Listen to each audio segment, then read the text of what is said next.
1995年に放送された新機動戦記ガンダムウィング。テレビ本編の人気の高さに始まり、翌年には続編となるエンドレスワルツが OVA および劇場版として公開されました。さらに後年にはエンドレスワルツのモビルスーツデザインに準拠してテレビ版を再構成した漫画敗者たちの栄光やその世界観をさらに深掘りした内容とエンドレスワルツの後の世界となる火星歴マーズセンチュリーの物語を描いた小説フローズンティアドロップなど様々な作品が展開されています。そして今年2025年はガンダムウィング30周年ということで、ガンダムエースやネット媒体ではエンドレスワルツの後を描いた漫画ポイントハーフプリベンター7が展開されています。今回はそんなガンダムウィングの世界の歴史の全体像について解説させていただきます。アフターコロニー001年、人類は宇宙へと進出。地球圏ではスペースコロニー建設が国家規模で推進されるようになりました。アフターコロニー040年代に入ると地球各国が宇宙移民計画を推進。コロニー建設の難航や地球上での国家間紛争が波及してコロニーが武装化するなどの問題もあり、一時は宇宙移民の流れが衰退することもありましたが、やがて多くのコロニーが建設されていきました。こうしてコロニーは徐々に地球への依存度を下げ、独自の経済圏と文化を形成し始めます。アフターコロニー102年、ラグランジュ1に人類初の完全稼働型スペースコロニーが完成。これを契機にコロニー建設ラッシュが到来し、人類総人口のおよそ 15% が宇宙に居住する時代となりました。こうして人類の多くが宇宙に移住していく中、アフターコロニー133年、地球圏統一連合が発足し、地球圏統一連合軍が創設されました。ここからコロニー側の自治機構と地球圏側の戦いが広がっていくことになります。そしてアフターコロニー140年、コロニーは連合の強圧的な政策に屈し、自治権を放棄。これに反発した独立運動家たちは息を潜め、後にホワイトファングへとつながる組織を作り出すことになります。この頃ピースクラフトを受けには双子は一緒に育てないという慣習があったため、後のリリーナの祖母にあたるサブリナ・ピースクラフトは地球のサンクキングダム王宮で次期女王となるべく教育を受け、双子の妹のカテリナ・ピースクラフトはドーリアン家が管理するコロニーで教育を受けています。そんな情勢の中、アフターコロニー145年、この年19歳となった後の指導者ヒロイはカテリナ・ピースクラフトの家庭教師となり、彼女との交流を通じて自身の合理主義を見つめ直していきます。一方でサブリナはシャトル爆破テロを受けてしまい、公式記録上死亡扱いになりました。しかし実際は脱出カプセルで宇宙を漂流しており、コロニー建設労働に携わっていたヒーロに救助され、カテリナの養家であるドーリアン家に引き取られました。またこの時、後のウィングガンダム開発者ドクター J となるジェイヌルが戦闘機ワイバーンの開発に成功。ワイバーンにはゼロシステムの原型である AI サムが搭載されています。その後連合軍はサンクキングダムへの核攻撃を画策しますが、これを知ったカテリナがワイバーンに登場し、これを阻止することに成功。反乱軍と軍事同盟を結び、連合軍からの独立を目指すことに決めました。一方でヒーローは学生運動の集会に参加。地球はコロニー住民の最低限の自由を保護すべきと主張しますが、時限爆弾で背中に大やけどを負いました。またジェイヌルは左腕を失い義手となっています。そしてアフターコロニー146年、カテリナはシスマーキスを名乗り、ゲリラ組織シャーウッドの森を設立。平和を守る義族として戦うことを決意しました。一方でサブリナは公式記録上は死人のためカテリナ・ピースクラフトと名乗り、表舞台側の役割を担うことにしました。こうしてサブリナはサンクキングダムを守るため奔走。エリック・シャーゴールドとの間に後のリリーナの母となる娘カテリーナが生まれますが、2年後には爆破テロに巻き込まれて死亡。そのためシスマーキスは再びカテリナ・ピースクラフトとしてサンクキングダム女王になりました。その後指導者ヒーローが台頭してコロニー側の連携が強まっていく中、アフターコロニー173年、指導者ヒーローは宇宙の心宣言を発表。非暴力非武装によるコロニー独立を提唱しました。この頃、原因は不明ですが、カテリナは43歳という若さで亡くなっています。さらに、アフターコロニー175年、指導者ヒーロはアディンローにより暗殺されてしまいました。そして、コロニーと地球側の武力衝突が激化していきます。同年には、モビルスーツの始祖であるトールギスが完成し、オズが設立されました。さらに、アフターコロニー182年には、連合軍の攻撃でサンクキングダムが崩壊し、王族は消息不明となります。平和の象徴が力で押しつぶされることで、地球圏の秩序は、さらに軍事寄りへ傾いていきます。その後、アフターコロニー185年、オズ士官養成学校が創設されました。初代教官はトレーズ・クシュリナーだ。ゼクスマーキスやリュクレツィアノインといった優秀な教え子を育て、その頭角を現していきました。アフターコロニー186年、地球圏統一連合軍による反乱鎮圧作戦、モガディシオ攻略戦が発動。トレーズは、イフテイである、バンクシュリナーダの進言もあって、モビルスーツを実戦投入し、作戦を成功に導きました。こうして、戦場におけるモビルスーツの優位性が認められることになります。また、同年、第一次月面戦争が勃発します。これは、人類史上初の大規模なモビルスーツ同士の戦争で、月面のモビルスーツプラントでの過酷な労働環境に反発した労働者と、それを支援する反連合軍勢力による決起を発端とした戦争です。最終的に、ゼクスとエルブオネゲルは、反乱軍の捕虜となりましたが、トレーズは鎮圧に成功しました。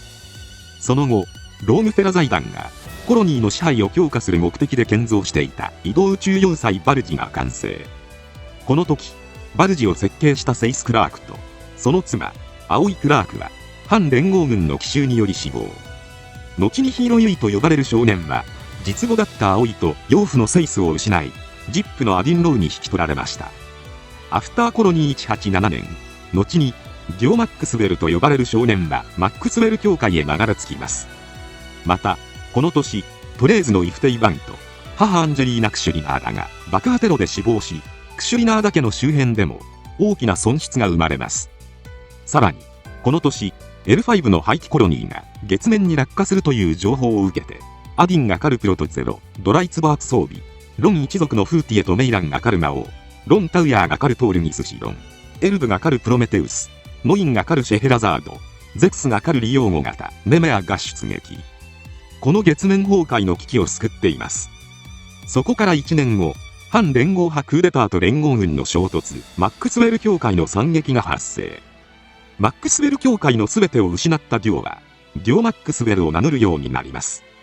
一方で、アディンロウは、デキム・バートンの罠により殺されます。こうして、アディンロウ・ジュニアは、ドクター J に拾われて、ベータと呼ばれ、自分のクローンであるアルファと共に、戦闘訓練を受ける道へ進むのでした。2年後のアフターコロニー190年、学者を志すチャン・ウーフェイは、ロン一族の婿養子に選定され、L5 コロニーに身を寄せることになります。一方、幼い頃から戦場を渡り歩いてきた、後にトロア・バートンと名乗る名もなき少年は、ドクトル S に整備士として採用されました。そして第二次月面戦争が勃発。これはフローズンティアドロップの作中ではアフターコロニー186年から勃発したとも言われる戦争で、公式年表上はアフターコロニー190年に起きた出来事とされています。この戦争ではウィングゼロの開発に携わった5人の科学者たちが開発したガンダニウム合金製モビルスーツの試作1号機が登場します。中でもヒーロは未完成のウィングガンダムに登場し、バスターライフルの出力を極限まで圧縮した長距離狙撃で反乱軍の巨大戦艦を撃ち抜いていました。大戦は終わり、アフターコロニー193年、トレーズがオズ総帥に就任。地球圏の軍事と政治を握る側へ上り詰めます。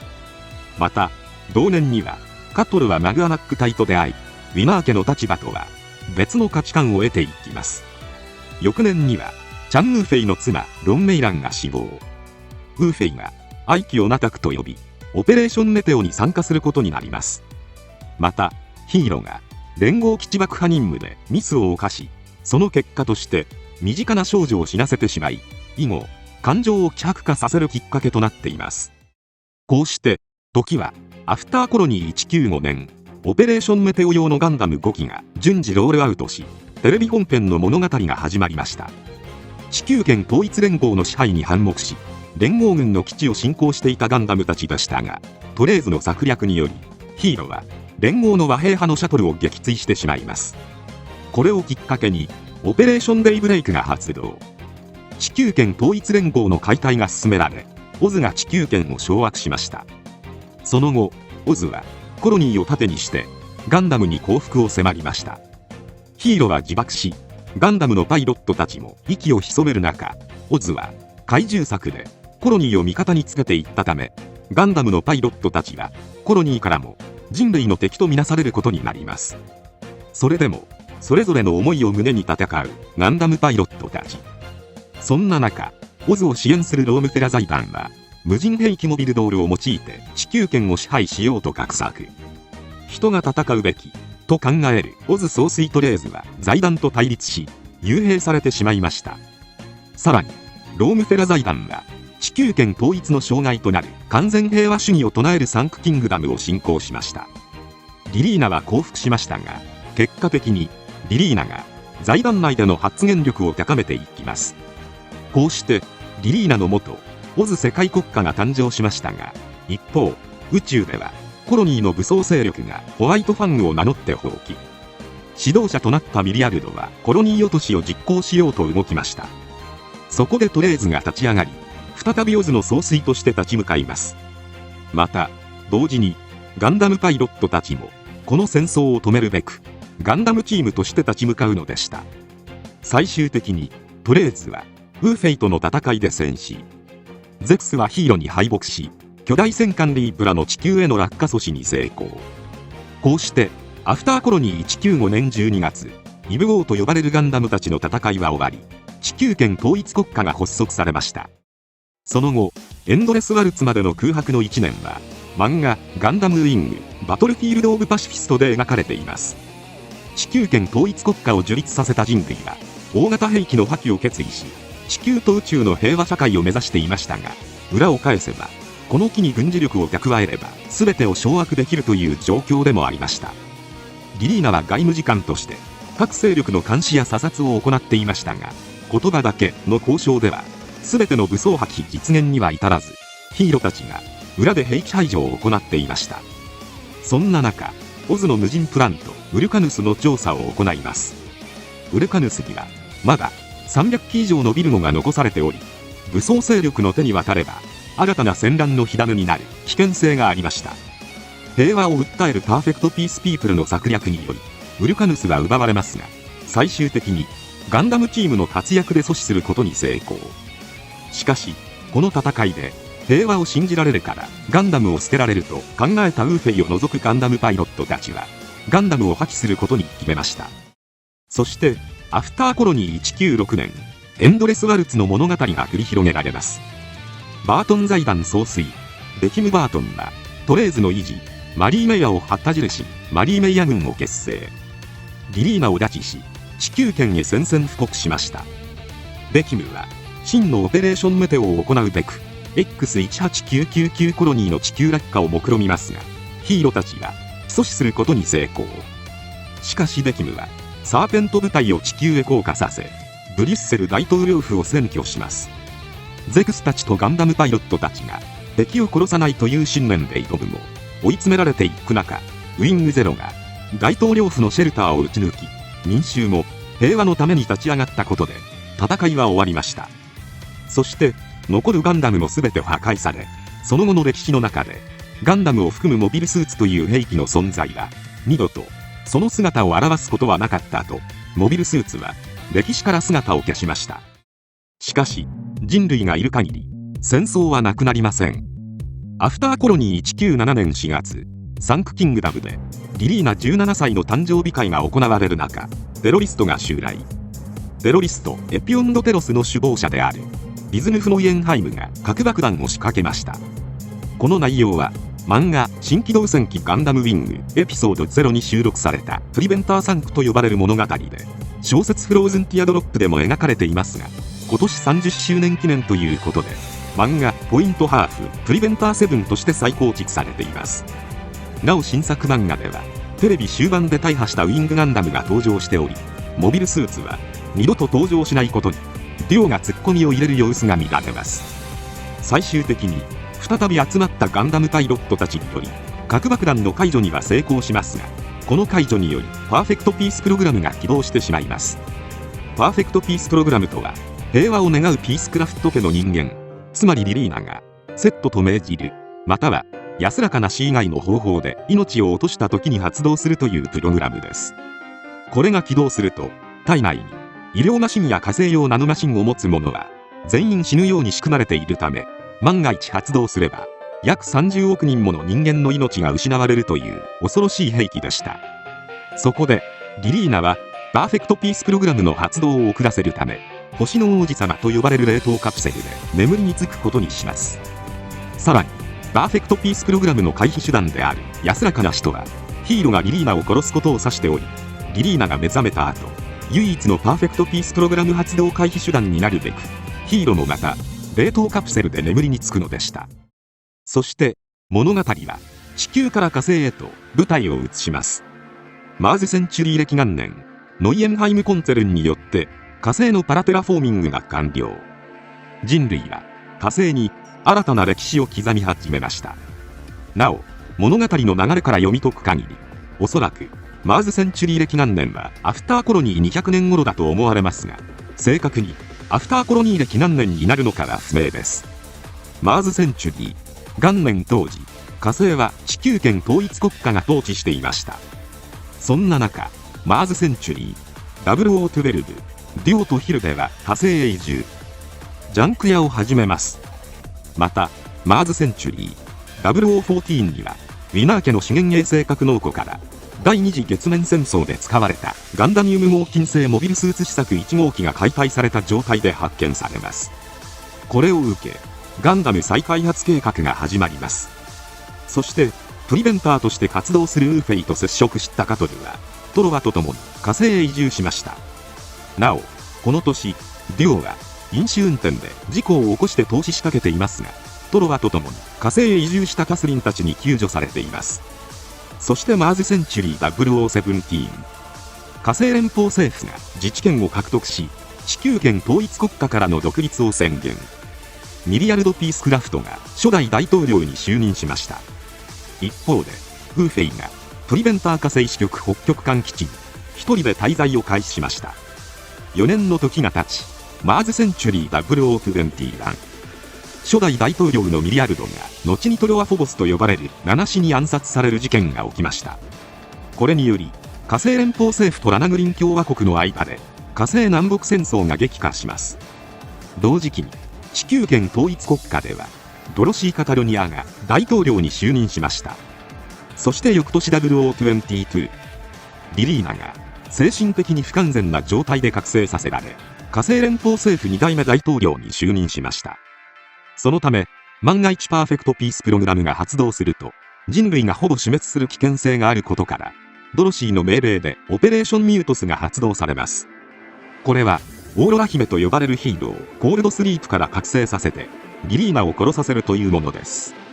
パーフェクトピースプログラムを防げる唯一の手段であるリリーナの安らかな死を実現させるべく、この手段が取られました。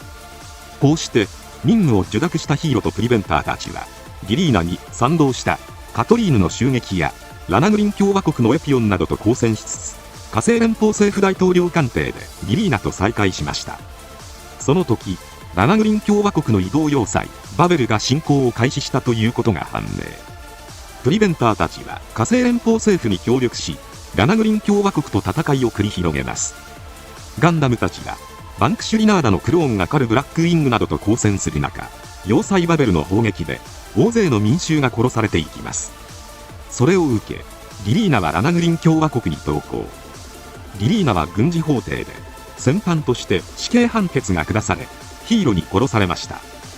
が実はヒーロが撃ったリリーナはリアルな立体映像でなんとか逃げ出すことに成功。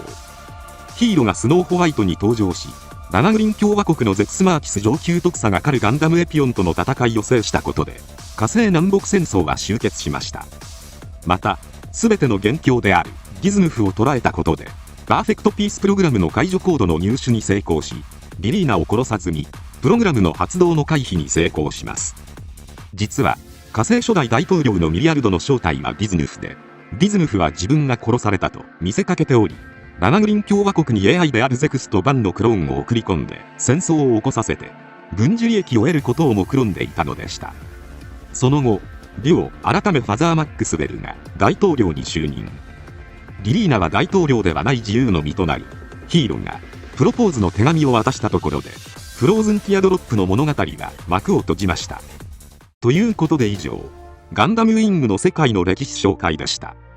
テレビ本編とエンドレスワルツ以外の歴史は、主にフローズンティアドロップで描かれていますが、小説内で話が飛び飛びになっているので、把握が難しいという方も多いのではないでしょうか。オルタネイティブ作品の中では、かなり細かな設定が保管されている方だと思うので、30周年 PV を機に、また新たなガンダムウィング作品が見れる日に期待したいですね。今回は以上となります。チャンネル登録されるかはお任せいたしますので、もしよければ、もう一本動画を見ていただければ、とても嬉しいです。最後までご視聴いただき、ありがとうございました。